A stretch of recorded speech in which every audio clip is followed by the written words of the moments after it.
রাজনৈতিক নেতৃবৃন্দ যারা মঞ্চ আলোকিত করেছেন, যারা প্যান্ডেলের নিচে বসে মাহফিলের সৌন্দর্য বৃদ্ধি করেছেন, ঘরে দুয়ারে যারা মাহফিল শুনতেছেন, লাইভে যারা যুক্ত হয়েছেন, প্রত্যেকের জন্য মহান রব্বুল আলামিনের আলিশান দরবারে ফরিয়াদ জানাই, কাল কঠিন হাসরের দিবসে যেদিন নফসি নফসি রব হবে, মানুষ দিক চুটাচুরি করবে, জাহান্নাম থেকে কিভাবে পরিত্রাণ পাবে, কিয়ামতের ভয়াবহতা থেকে কিভাবে নাজাত পাবে, ওই কঠিন পরিস্থিতিতে অন্ধকার এই ঐতিহাসিক তাফসীরুল কুরআন মাহফিল আমাদের প্রত্যেকের জন্য নাজাত এবং মুক্তির উসিলা হোক। জবান খুলে উচ্চ স্বরে বলুন আমিন। সম্মানিত উপস্থিতি, ধারাবাহিকভাবে আপনারা মুফাসসিরিন কিরামগণের তাফসীর শ্রবণ করে আসছেন। আমার পূর্বে খুব সুন্দরভাবে আপনাদের সামনে তাফসীর উপস্থাপন করেছেন গহিরাতকে জামিউল উলুম কামিল মাদ্রাসার সুযোগ্য মুহাদ্দিস মুজাহিদে মিল্লাত ফখরে আহলে সুন্নাত জনাবে মাওলানা ফখরুদ্দিন আল কাদেরী সাহেব, ওনার তাফসীর আপনারা শুনেছেন। আমার পরও ইনশাআল্লাহ বিজ্ঞ মুফাসসিরিন কিরামের তাফসীর আপনারা শুনবেন। মাঝখানে আমাকে অল্প সময়ের জন্য দাঁড়াতে হয়েছে, আমি একেবারে স্বল্প সময়ের জন্য আপনাদের সামনে উপস্থিত হয়েছি। আমি আপনাদের মাঝে পবিত্র কালামুল্লাহ শরীফের 94 নম্বর সূরা সূরাতুল ইনশিরাহ এটা তেলাওয়াত করেছি। সংক্ষেপে এই সূরা থেকে কিছু আলোচনা আপনাদের সামনে পেশ করব, কারণ এই সূরাটির আলোচনা বড় ব্যাপক। কুরআনুল কারীম শুরু থেকে শেষ পর্যন্ত বিসমিল্লাহ শরীফের বা থেকে ওয়ান নাসের সিন পর্যন্ত পুরো কুরআন শরীফ আমার নবীজির শান। সম্পূর্ণ কুরআনুল কারীম প্রিয় নবীজির শান আর মান। আর বিশেষ করে 4টি সূরা আছে, যে 4টি সূরার মধ্যে আল্লাহ সুবহানাহু ওয়া তাআলা আমার নবীজিকে সম্বোধন করে নবীজির শান বর্ণনা করেছেন। সে 4টি সূরার মধ্যে একটি সূরা হচ্ছে সূরাতুদ দুহা, যেটা 93 নম্বর সূরা। আর আমি যেটা তেলাওয়াত করেছি সূরাতুল ইনশিরাহ, এটা 94 নম্বর সূরা। আরেকটি সূরা হচ্ছে 108 নম্বর সূরা সূরা কাউসার। আরেকটি সূরা হচ্ছে 110 নম্বর সূরা সূরাতুন নাসর। এই 4টি সূরায় আল্লাহ সুবহানাহু ওয়া তাআলা প্রিয় নবীজিকে সম্বোধন করে আমার নবীজির শান আর মান বর্ণনা করেছেন। এই সূরা তো আমার নবীজির শানে ভরপুর। এই সূরার 3টি নাম আছে। এটা মক্কি সূরা। এক নাম হচ্ছে সূরা আলাম নাশরাহ, আরেক নাম হচ্ছে সূরাতুল ইনশিরাহ, আরেকটি নাম হচ্ছে সূরাতুশ শরহ। এই 3টি নাম এই সূরার রয়েছে।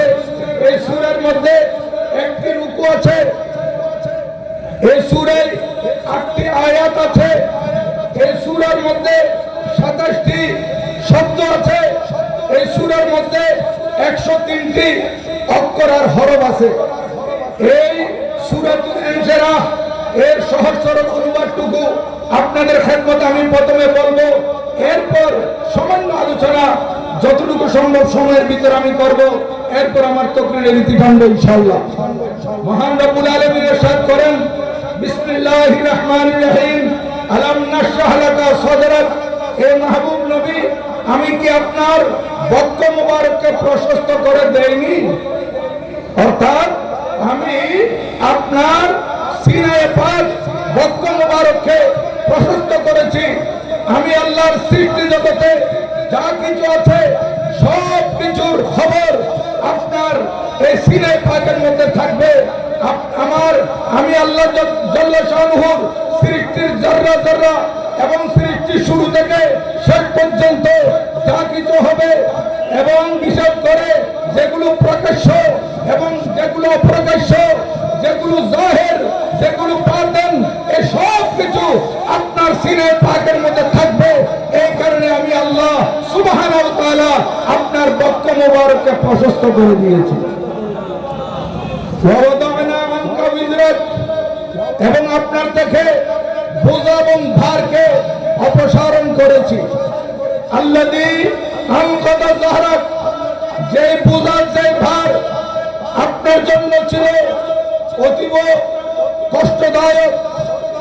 এখানে আনকাযা যাহরাক, এটা আরবির মধ্যে একটা বাগধারা, অর্থাৎ পিঠ ভেঙে যাওয়া মানে অর্থাৎ কষ্ট হওয়া।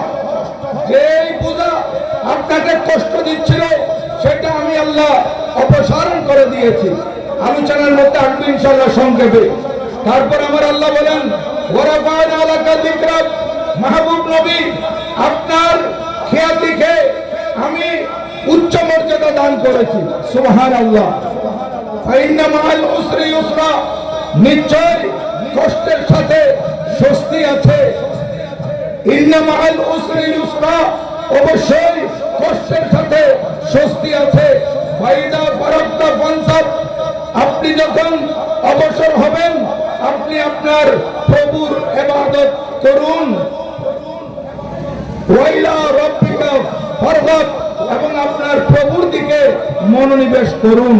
এটা হচ্ছে এই সূরার সংক্ষেপ অনুবাদ, সহজ সরল অনুবাদ।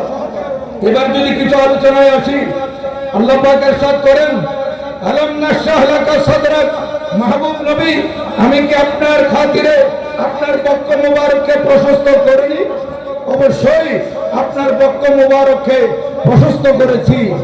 এবং আল্লাহ পাক সুবহানাহু ওয়া তাআলা আমার নবীর শান এমন ভাবে আলোচনা করেছেন যে নবীর সিনায়ে পাকে আল্লাহ পাক প্রশস্ত করেছেন, মানে অর্থাৎ যত প্রকারের এলম আছে, যত প্রকারের খবর আছে, যত আল্লাহর সৃষ্টির মধ্যে যা কিছু আছে, এবং পৃথিবীর শুরু থেকে শেষ পর্যন্ত, এবং সৃষ্টি করা থেকে শুরু করে জান্নাতীরা আখেরি জান্নাতি যাওয়া পর্যন্ত, আখেরি জাহান্নামে যাওয়া পর্যন্ত যত প্রকারের খবর, যত প্রকারের এলম, যত প্রকারের কিছু জানা দরকার, এগুলো সব যাতে আমার নবীজির বক্ষ মোবারকে থাকে, এই জন্য নবীজির বক্ষ মোবারককে আল্লাহ পাক সুবহানাহু ওয়া তাআলা প্রশস্ত করে দিয়েছেন। যত প্রকারের এলম, যত প্রকারের এলম বলতে শুধু জাহিরি এলম নয়, বাতিনি এলম, শুধু প্রত্যক্ষ এলম নয়, গায়বের এলম, সব এলম আল্লাহ পাক আমার নবীজিকে দান করেছেন। আমার আল্লাহ বলেন আলাম নাশরাহ লাকা সাদরাক ওয়া ওয়াদানা আনকা বিজরাক, মাহবুব নবী আপনার থেকে আমি বোঝা ভার অপসারণ করেছি। আল্লাযী আনকাযা যাহরাক, যা আপনার জন্য ছিল অতীব কষ্টদায়ক। মাহবুব নবী আপনার থেকে সেটা আমি সরিয়ে দিয়েছি, অর্থাৎ যাহা আপনাকে কষ্ট দিত সেটা আমি দূরীভূত করে দিয়েছি। মুফাসসিরিন কিরাম বলতেছেন কি কষ্ট? আল্লাহ পাক সুবহানাহু ওয়া তাআলা আমার নবীজির কি বোঝা অপসারণ করে দিয়েছেন, সেটা হচ্ছে যখন নবীজি কলমার দাওয়াত দিচ্ছেন, যখন মানুষ কলমার দিকে আসতেছে না, যখন মানুষ যারা কলমা পড়েছিল তাদেরকে কষ্ট দিচ্ছিল, এবং দলে দলে মানুষ ইসলামের মধ্যে আসছে না, নবীজির দাওয়াত দিয়ে যাচ্ছে আর মানুষ ইসলামের দিকে আসছে না, একেবারে অল্প অল্প মানুষ ইসলামের মধ্যে আসতেছে। এটা ছিল আমার নবীজির জন্য অতীব কষ্টদায়ক। আল্লাহ পাক সুবহানাহু ওয়া তাআলা বলেন মাহবুব নবী আমি সেটা আপনার জন্য দূরীভূত করে দিয়েছি। এখন দলে দলে মানুষ ইসলামের মধ্যে প্রবেশ করতেছে। এটা এক তাফসীর। আরেকটা হচ্ছে আমার নবীজির গুনাহগার উম্মতের জন্য নবীজি সবসময় চিন্তিত থাকতেন। নবীজির নূরানী চক্ষু মোবারক থেকে অশ্রু মোবারক ঝরত। আমার আল্লাহ পাক বলেন মাহবুব নবী আপনাকে এটা কষ্ট দিচ্ছে, আপনার গুনাহগার উম্মত নিয়ে যে উম্মত যদি জাহান্নামে থাকে আপনি এটা সহ্য করতে পারবেন না। মাহবুব নবী আপনার থেকে এই বোঝা আমি অপসারণ করে দিয়েছি। শাফাআতে কুবরার মালিক আমি আল্লাহ আপনাকে করে দিয়েছি। নবীজিকে শাফাআতে কুবরার মালিক করে দিয়েছেন। নবীজি উম্মতের জন্য শাফাআত করবেন। এই শাফাআতের মালিক আমার নবীজি কে করেছেন? বলেন কে করেছেন? বাতিল ফিরকারা নবীজির শাফাআত মানে না, এই জন্য তারা আজানের দোয়াতে ওয়ারজুকনা শাফাআতাহু ইয়াউমাল কিয়ামা এটা পড়ে না, আর আমরা সুন্নিরা এটা পড়ি। আমরা নবীজির শাফাত চাই কিনা বলেন? আমরা নবীজির শাফাতের আশা করি না বলেন? অবশ্য করি। নবীজি হচ্ছেন উম্মতের কান্ডারি। কিয়ামতের ময়দানে নবীজি সুপারিশ করবেন। আমার পূর্বে মুফাসসির উনি বলেছেন যে নবীজি যখন বলবেন আই বারে ইলাহি এই উম্মত আমার, তখন আমার আল্লাহ বলবেন মাহবুব নবী আপনি যখন বলেছেন আপনার, তাহলে আমি তাকে মাফ করে দিয়েছি। কিয়ামতের ময়দানে যাদেরকে নবীজি কবুল করেছেন তারাই নাজাত পাবে, নবীজি যার পক্ষে সুপারিশ করবেন তারাই পরিত্রাণ পাবে। এজন্য আমার আল্লাহ পাক সুবহানাহু ওয়া তাআলা বলে মাহবুব নবী আমি আপনাকে শাফাআতে কুবরার মালিক করে দিলাম। এই নবীজি যখন শাফাআতের দ্বার উন্মুক্ত করবেন, নবীজি শাফাআতের দ্বার উদ্বোধন করবেন, এরপর থেকে সমস্ত নবীগণ শাফাআত করতে পারবেন। নবীগণের পরে উলামায়ে কেরাম শাফাআত করতে পারবেন, শহীদগণ সুপারিশ করতে পারবেন, হাফেজে কোরআনগণ সুপারিশ করতে পারবেন। কিন্তু যতক্ষণ না পর্যন্ত আমার নবীজি শাফাআতের দ্বার উদ্বোধন করবেন না, ততক্ষণ পর্যন্ত কেউ সুপারিশ করতে পারবে না। প্রথম শাফাআতের দ্বার উন্মুক্ত করবেন আমাদের প্রিয় নবীজি। खुदा कहेंगे उस दिन तमाम अंबिया से जुबान खोलने की इजाजत नहीं है, बजुज मुस्तफा के अदालत में मेरी, बजुज मुस्तफा के अदालत में मेरी वकील और मुख्तार আমাদের প্রিয় নবীজি শাফাআতের দ্বার উন্মুক্ত করবেন। এরপর আম্বিয়া, উলামা, শুহাদা, হুফাজ ওনারা সুপারিশ করবেন। কিয়ামতের ময়দানে আল্লাহ পাক সুবহানাহু ওয়া তাআলা আমাদের নবীজিকে শাফাআতে কুবরার মালিক করে শাফাআতের দ্বার উন্মুক্ত করার সুযোগ করে দিয়ে আল্লাহ সুবহানাহু ওয়া তাআলা নবীজিকে যে জিনিস কষ্ট দিত সেটা আল্লাহ সুবহানাহু ওয়া তাআলা অপসারণ করে দিয়েছেন। সুবহানাল্লাহ। ওয়া রাফা'না লাকা যিকরাক। আমার আল্লাহ বলেন মাহবুব নবী আপনার খ্যাতিকে আমি সুউচ্চ মর্যাদা দান করেছি। নবীজির শান আল্লাহ পাক বাড়িয়েছেন। এই আয়াত যখন নাযিল হলো তখন আমার নবীজি হযরতে সাইয়্যিদানা জিবরিল আলাইহিস সালামকে বললেন ভাই জিবরিল আল্লাহ সুবহানাহু ওয়া তাআলা আমার শানকে কিভাবে বুলন্দ করলেন? হযরতে জিবরিল আলাইহিস সালাম বলেন ইয়া রাসূলুল্লাহ আল্লাহ সুবহানাহু ওয়া তাআলা ইরশাদ করেছেন হাদিসে কুদসি ইজা যুকিরতু যুকিরতা মাই। ও জিবরিল আমার মাহবুব নবীকে এই হাদিসে পাকটা হাদিসে কুদসি শুনিয়ে দিবা। আমি আল্লাহর যেখানে আলোচিত হব, যেখানে আমি আল্লাহর জিকির হবে, যেখানে আমি আল্লাহর স্মরণ হবে, যেখানে আমি আল্লাহর নাম উচ্চারিত হবে, আমি আল্লাহর পরে আমার মাহবুব নবীর নাম আসবে। আল্লাহ সুবহানাহু ওয়া তাআলার নাম যেখানে উল্লেখিত হবে, আল্লাহ সুবহানাহু ওয়া তাআলার স্মরণ যেখানে আসবে, আল্লাহ সুবহানাহু ওয়া তাআলাকে মানুষ যখন ইয়াদ করবে, সৃষ্টি যখন ইয়াদ করবে, সাথে সাথে নবীজির নাম আসবে। মুফাসসিরিন কিরাম ব্যাখ্যা দিচ্ছেন এই ইজা যুকিরতু যুকিরতা মাই মাহবুব নবী যেখানে আমি আল্লাহ আলোচিত হব সেখানে আপনার আলোচনা আসবে, যেখানে আপনার জিকির হবে সেখানে আপনার জিকির আসবে। মুফাসসিরিন কিরাম বিশেষ করে হযরত সাইয়্যিদনা রাইসুল মুফাসসিরিন আব্দুল্লাহ ইবনে আব্বাস রাদিয়াল্লাহু তাআলা বর্ণনা করেন এই জিকির কি রকম। বলতে আযানের মধ্যে যখন আল্লাহর নাম আসবে, আল্লাহর নামের পরে আমার নবীর নাম আসবে। মুয়াজ্জিন যখন ইকামত দিবে তাকবীর বলবে, সেখানেও আল্লাহর নামের পরে নবীজির নাম আসবে। খতিব যখন খুতবা দিবে, আল্লাহর নামের পরে নবীজির নাম আসবে। এইভাবে যেখানে আমার আল্লাহর জিকির চলবে, আল্লাহর জিকিরের সাথে সাথে আমার নবীজির জিকিরও চলবে। কিন্তু বড় দুঃখের বিষয়, এখানে আমাদের দেশে কিছু আলে হাদিস আছে। ওই দিন ফেসবুকের মধ্যে দেখলাম এই আলে হাদিসের এক মৌলবী নর্থ বেঙ্গলের কোন একটা মসজিদে গিয়ে দেখলো শুধু কলমার মধ্যে লা ইলাহা ইল্লাল্লাহ লেখা। এটা দেখে সে আনন্দিত হলো। আনন্দে উদ্বেলিত হলো। সে বলতেছে আলহামদুলিল্লাহ, আমি খুব খুশি হলাম এখানে যে শিরিক থেকে মানুষকে বাঁচানো হচ্ছে। কত বড় জালেম দেখেন, মুহাম্মদুর রাসূলুল্লাহ সাল্লাল্লাহু আলাইহি ওয়াসাল্লাম লিখে নাই, তারা লিখে নাই, অর্থাৎ সেটা তাদের মসজিদ। সে আহলে হাদিসের যে মসজিদগুলো আছে ওখানে শুধু কলমা অর্ধেক লেখা আছে আর অর্ধেক লেখা নাই, যেটা আমার নবীজির নাম উল্লেখ করলে নাকি শিরিক হবে। তাহলে নবীজির নাম বরাবর রাখলে যদি শিরিক হয়, লা ইলাহা ইল্লাল্লাহ এরপরে আসতেছে মুহাম্মদুর রাসূলুল্লাহ, এটা লিখলে যেমন শিরিক হবে, তাহলে এটা পড়লে তো তাহলে শিরিক হবে।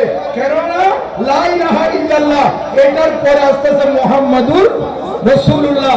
তাহলে এই আহলে হাদিসের এই বক্তা, এই মৌলবীর কথায় বুঝে যাচ্ছে তারা শিরিক থেকে বাঁচার জন্য মুহাম্মদ রাসূলুল্লাহ পড়ে না। এই কথা মনে রাখবেন, যারা জীবনভর লা ইলাহা ইল্লাল্লাহ লা ইলাহা ইল্লাল্লাহ পড়বে, যতক্ষণ না পর্যন্ত মুহাম্মদুর রাসূলুল্লাহ পড়বে না ততক্ষণ পর্যন্ত মুসলমান হবে না। লা ইলাহা ইল্লাল্লাহ পড়লো কিন্তু মুহাম্মদুর রাসূলুল্লাহ পড়লো না, সে কি মুসলমান হতে পারবে? বলেন, সে কি মুসলমান হবে? তারা প্রমাণ করে দিচ্ছে, দুনিয়ার মানুষকে বুঝে দিচ্ছে তারা তাওহীদি মুসলমান, তাদের মধ্যে রিসালাত নাই, তাদের মধ্যে রিসালাত নাই। তারা আমার নবীজির নাম উল্লেখ করে না, শুধু লা ইলাহা ইল্লাল্লাহ বলে। তো লা ইলাহা ইল্লাল্লাহ এটা যারা বলে, অর্থাৎ আল্লাহুম্মা, আয় আল্লাহ, তারা আল্লাহকে ডাকতে চায়। আল্লাহকে এইভাবে আবু জেহেল ডেকেছিল, আল্লাহুম্মা আবু জেহেল বলেছিল। এটা কুরআনুল কারীমে আছে 9 নম্বর পারার মধ্যে আমার আল্লাহ সুবহানাহু ওয়া তাআলা কুরআনুল কারীম উল্লেখ করে দিয়েছেন, ওয়া ইয ক্বালু আল্লাহুম্মা ইন কানা হাযা হুয়াল হাক্কু মিন ইনদিক ফামতির আলাইনা হিজারাতাম মিনাস সামা আবিতিনা বিআযাবিন আলীম। আবু জেহেল আমার নবীকে দেখে বলেছিল, এ আল্লাহ, আল্লাহুম্মা, আমরা যেমন বলি আল্লাহুম্মা, আবু জেহেল কি বলেছিল বলেন না, কি বলেছিল? আল্লাহুম্মা। এটা কোরআন শরীফে আছে। আবু জেহেল আল্লাহুম্মা বলেছিল। তো আবু জেহেল আল্লাহুম্মা বলে কি মুসলমান হয়েছিল? বলেন, আবু জেহেল আল্লাহুম্মা বলতে কি মুসলমান হয়ে গেছে? না। যতক্ষণ পর্যন্ত কলমের মধ্যে আমার নবীজিকে আনবে না, আমার নবীজির নাম উল্লেখ করবে না, নবীজির মহব্বত অন্তরস্থান পাবে না, ততক্ষণ পর্যন্ত সে মুসলমান হতে পারে না। তাহলে বুঝা গেল এই আহলে হাদিস এরা আবু জেহেল মার্কা। কি মার্কা বলে? আবু জেহেল মার্কা। আবু জেহেল যেমন আল্লাহুম্মা বলেছিল, সে বলেছিল, হে আল্লাহ, তোমার পক্ষ থেকে আমার বাতিজা মুহাম্মদ যদি নবী হয়ে থাকে তাহলে আমাদের উপর ফামতির আলাইনা হিজারা, আমাদের উপর পাথর বর্ষণ করো আসমান থেকে, আবিতিনা বিআযাবিন আলীম, অথবা কোনো বেদনাদায়ক আমাদের উপর শাস্তি নাযিল করো। কোন শাস্তি আছে নাই, আসমান থেকে পাথর আসে নাই। নবীজি মন ছুটে করলেন, আল্লাহ পাক সুবহানাহু ওয়া তাআলা সাথে সাথে আমার নবীজির দরবারে হযরত সাইয়্যিদানা জিবরিল আলাইহিস সালামকে পাঠিয়ে দিলেন, এই জিবরিল, আমার মাহবুব নবীর দরবারে যাও, আমার নবীজির নূরানি জবানে মুস্কা হাসি ফুটিয়ে দাও, নবীজিকে গিয়ে বলো, এই মাহবুব নবী যে আপনাকে দেখিয়ে, আপনাকে ইঙ্গিত করে, আপনাকে ইশারা করে আবু জেহেল আল্লাহুম্মা বলেছিল, আমি আল্লাহ তার উপর পাথর নিক্ষেপ করতাম, কিন্তু যখন আমি তার উপর পাথর নিক্ষেপ করার জন্য, তার দরবারের উপর পাথর নিক্ষেপ করার জন্য কুদরতের দৃষ্টি দিলাম, তখন সেখানে দেখতেছি আবু জেহেলের পাশে আপনি রহমতুল আলামিন দাঁড়ানো আছে।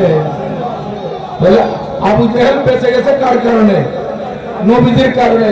এই বাতিল বের করো, এত বেয়াদবি নবীজির শানে, সাহাবায়ে কেরামের শানে, আহলে বাইত রাসূলের শানে, আউলিয়া কেরামের শানে করতেছে, তারপরেও তারা বেঁচে যাচ্ছে আমার নবীজির কারণে।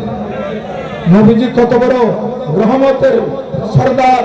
আল্লাহ পাক আমার নবীজিকে যেহেতু রহমতুল আলামিন করেছেন, নবীজির রহমত শুধু ইমানদারের জন্য নয়, রহমতুল আলামিন 18,000 জগতের জন্য আমার নবীজির রহমত। এই কারণে বেঁচে যাচ্ছে। নয়তো অন্য কোন নবীর জমানায় যদি এরকম করতো, আল্লাহ পাক তাদেরকে সাথে সাথে শাস্তি দিতেন, যেমন আগে দিয়েছেন, কোরআন শরীফে আছে। এইভাবে আল্লাহ পাক সুবহানাহু ওয়া তাআলা ইরশাদ করেন, ওয়া রাফা'না লাকা যিকরাক, মাহবুব নবী, আপনার শানকে আমি বুলন্দ করেছি। যেখানে আমি আল্লাহ আলোচিত হব, আমার জিকির হবে, আমার স্মরণ হবে, সেখানে আপনারও স্মরণ হবে, আপনারও জিকির হবে।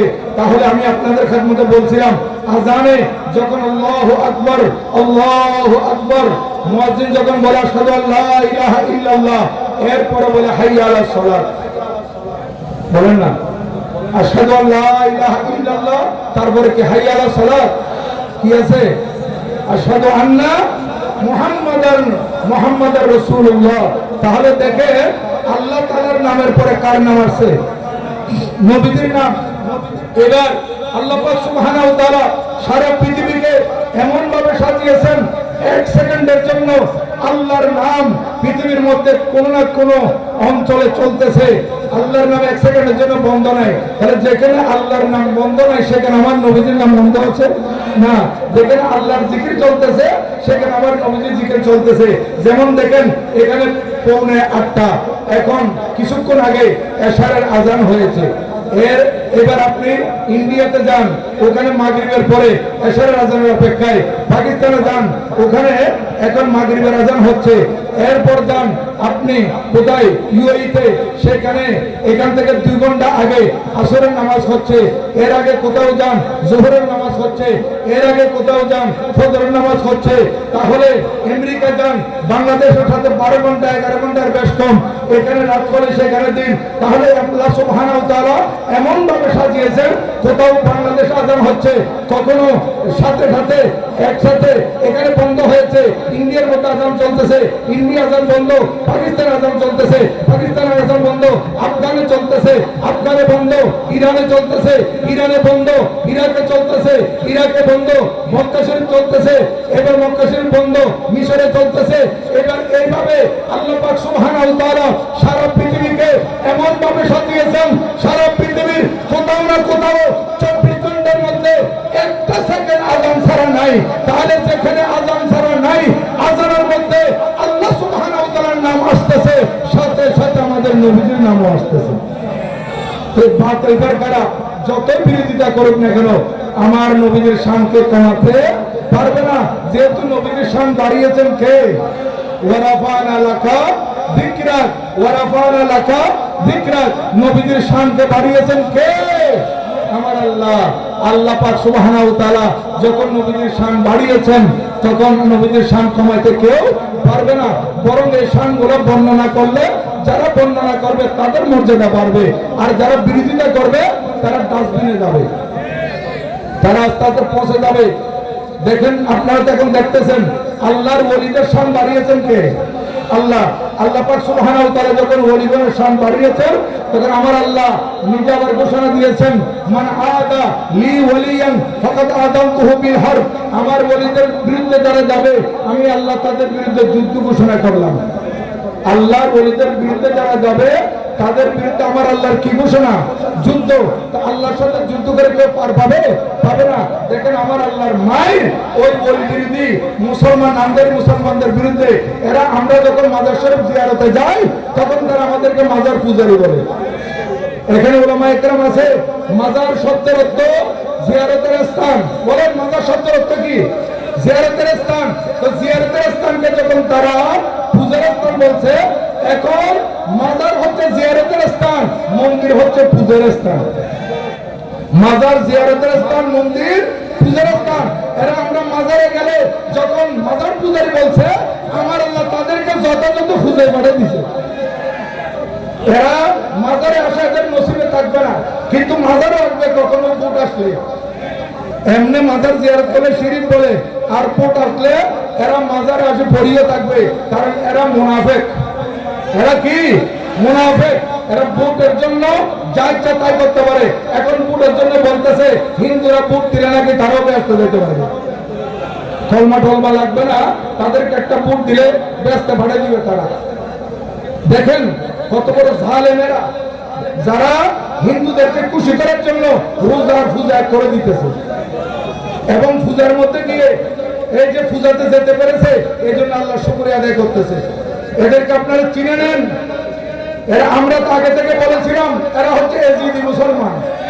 এরা কি মুসলমান? তাবলীগী মুসলমান, এদের কর্মকাণ্ড, রাস্তাঘাটে মানুষের উপর আক্রমণ, ঘরবাড়ির উপর আক্রমণ, এরা চাঁদাবাজি যা কিছু করতেছে, এগুলোয় এরা মুসলমান নাম দিয়ে, ইসলাম নাম দিয়ে যা কিছু করছে, এই নিরীহ আমার এই দেশের 5,500 ব্যাংকার যারা বৈধভাবে নিয়োগপত্র পেয়েছিল, এই ধরনের বৈধ নিয়োগপ্রাপ্ত 5,000 ব্যাংকারকে তারা এক মুশিতে তাদের চাকরি বরখাস্ত করে দিয়েছে, তাদের চাকরি থেকে তাদেরকে বাদ দিয়ে দিয়েছে। এরা কেমন মুসলমান চিন্তা করে দেখেন। অথচ হাদিসে পাকে আছে, তোমার সাথে কেউ যদি খারাপ আচরণ করে তুমি তার সাথে ভালো আচরণ করো। তো তোমরা যদি যথাযথ মুসলমান হইতা, আগে সরকার যদি তোমাদের উপর জুলুম করে থাকে, তাহলে তোমরা তারা ভালো আচরণ করা উচিত ছিল। তাহলে বুঝা গেল তোমরা আর ওরা কোনো পার্থক্য নাই। এদেরকে বাংলার জনগণ চিনে গেছে। এরা এখন যখন দেখতেছে এরা ভোটের মধ্যে জয়লাভ করতে পারবে না, নির্বাচিত হতে পারবে না, মানুষের মুনাফিকগুলোকে চিহ্নিত করেছে, এখন তারা পাগলামি সাকলামি করতেছে এবং এই নির্বাচন বানচাল করার জন্য তারা চেষ্টা করতেছে। ইনশাল্লাহ পারবে না, নির্বাচন হবে। আর এই পটিয়ার জমিন থেকে আমি বলবো, আপনারা এই পটিয়ার জমিনে বিভিন্ন দলকে সংসদে পাঠিয়েছেন, রাজনৈতিক দলকে আপনারা রাজনৈতিকভাবে রাজনৈতিক নেতাকে সংসদে পাঠিয়েছেন, কি পেয়েছেন না পেয়েছেন আমি জানি না। অনেক ওয়াদা আপনাদেরকে দিয়েছে, তারা কি ওয়াদা পালন করছে জানি না। যে পীরে তরিকত আল্লামা ইয়ার মোহাম্মদ পিয়ারুকে আপনারা এখানে উপজেলা ভাইস চেয়ারম্যান নির্বাচিত করেছিলেন, আপনারা যথাযথ খেদমত পেয়েছেন ওনার দেখে। আমি বলবো একবার ওনাকে সংসদে পাঠিয়ে দেখেন, একবার সংসদ ওনাকে পাঠান, ইনশাল্লাহ পটিয়ার জনগণ ন্যায্য অধিকার পাবে। ওয়া আলাইনা ইল্লাল বালাগ। ওয়া আসসালামু আলাইকুম ওয়া রাহমাতুল্লাহি ওয়া বারাকাতুহু।